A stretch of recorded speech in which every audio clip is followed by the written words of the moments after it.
নমস্কার বন্ধুরা, live and cooking channel থেকে আবার একটা ভিডিও নিয়ে চলে এসেছি। দেখো, এখানে একটা গণেশ পুজোর ভিডিও তোমাদেরকে শেয়ার করছি। এটা আমাদের এক দাদার বাড়িতে গণেশ পুজো হয়েছিল, আজকেরই অনুষ্ঠানটা হয়েছিল। দেখো, বিভিন্ন নৈবেদ্য আছে, বিভিন্ন ফল আছে। আগে তোমাদের ঠাকুরগুলোকে দেখিয়ে নিই। এখানে সব শ্বেত পাথরের সিংহাসন আছে, সিংহাসনে বিভিন্ন দেবদেবী আছে, এছাড়া অনেক পিকচার আছে। এখানে নারায়ণ আছে। এটা পুজো শেষে হচ্ছে কি এই ভিডিওটা করা হয়েছে। দেখো, এখানটা শিবলিঙ্গ আছে, সাদা শিবলিঙ্গ আর কালো শিবলিঙ্গ। এখানটা শিবের যে পিকচারগুলো আছে, ঘট বসানো আছে, ফল দেওয়া হয়েছিল, গোটা ফল নৈবেদ্য হয়েছিল। আচ্ছা, দেখো বন্ধুরা, এখানটায়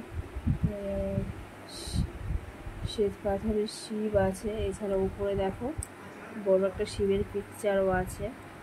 আচ্ছা, এবারে বাম পাশে সিংহাসনে আছে গুরুদেবের শ্বেত মূর্তি, শ্বেত পাথরের মূর্তি। এখানে দেখো ভোগ দেওয়া হয়েছিল, ফ্রাইড রাইস ছিল, বিভিন্ন পিঠে ছিল, পায়েস ছিল, লুচি, বিভিন্ন তরকারি ছিল, ভাতও ছিল। আমাদের জানায় আমাদের এই দাদার পুজোতে, যে কোনো পুজোতে এখানটা ভাতও আমাদেরকে পরমান্ন ছাড়াও ভাত এবং বিভিন্ন দেখো তরকারি, পনিরের তরকারি, ভাজাভুজিও আমাদের নৈবেদ্য হিসেবে দেয়া হয়।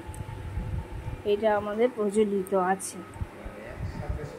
এপাশে বিভিন্ন ফল দেওয়া হয়েছিল, মিষ্টিও দেওয়া হয়েছিল, প্রচুর মিষ্টিও দেওয়া হয়েছিল প্রসাদ হিসেবে।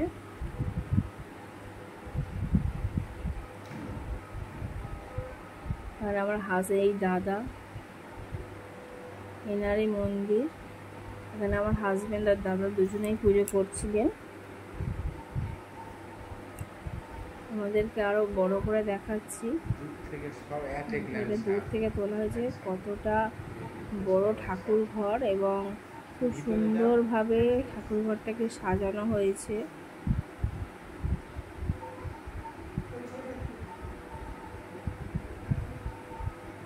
ঠাকুরঘরের বাইরেটা দেখো, এই গুরুদেবের আছে, শঙ্করদেবের যে মতে যে মূর্তি আছে উনি, এবং ভেতরে একটা শিবের একটা মূর্তি বড় দেখা যাচ্ছে। আমাদের নিমাই ঠাকুরের একটা মূর্তি আছে। এছাড়া এখানে রাধাকৃষ্ণের বা অন্যান্য পিকচারগুলো লাগানো হয়েছে। ঘড়ি আছে, এখানে হচ্ছে দাদু দিদার ছবিও আছে, তোলা যায়নি অতটা। এখানে রাধাকৃষ্ণের খুব সুন্দর মানে পিকচার আছে, দারুণ দেখতে। মেনলি ভিডিও করার সময় এগুলো ভালো করে তুলতে পারেনি, যেহেতু পুজো হচ্ছিল। এই বৌদি, পুজো শেষ হয়েছে পুরো 3:15-তে, তারপরে এইগুলো করা হলো ভিডিওগুলো। দাদা বসে আছে পুজো হয়ে যেতে।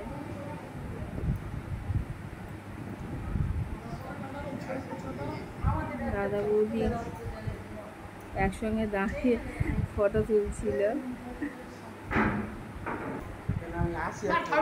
যেটা তোমাদেরকে দেখাই ভিতরে মন্দিরের ব্যাপারটা। এখানে আমার হাজবেন্ড, দুজনে মিলে পুজো করার পরেই একটা ফটো করছেন। মেনলি ফটো বৌদি তো ঠিকভাবে তুলতে পারে না, উনি ভিডিওটা করেছেন। ওনার এই গুরুদেবের শ্বেত মূর্তি এখানে বসানো আছে। এছাড়া দেখো, এখানটা হচ্ছে গিয়ে সরস্বতী একটা মূর্তি আছে, শিবের একটা মূর্তি আছে, আর রাধা গোবিন্দ একটা মূর্তি আছে। এখানে সবই পেতলে, এগুলো সবই পেতলের ঠাকুর। দেখো, সেখানে মোদক আছে, ফল আছে, লাড্ডু আছে। দেখো, এইগুলো রাধাকৃষ্ণের যে মূর্তি, এইগুলোকে আমাদের রাসের সময় বা আমাদের যখন গোষ্ঠ হয়, শিবানীপুরে বিখ্যাত যে গোষ্ঠ হয় ফতেপুরে, এইগুলো সব নিয়ে যাওয়া হয় পুজোর জন্য মন্দিরে। দেখো কত রকম ভোগ দেওয়া হয়েছে। বৌদি সকাল থেকে এই ভোগগুলো করেন।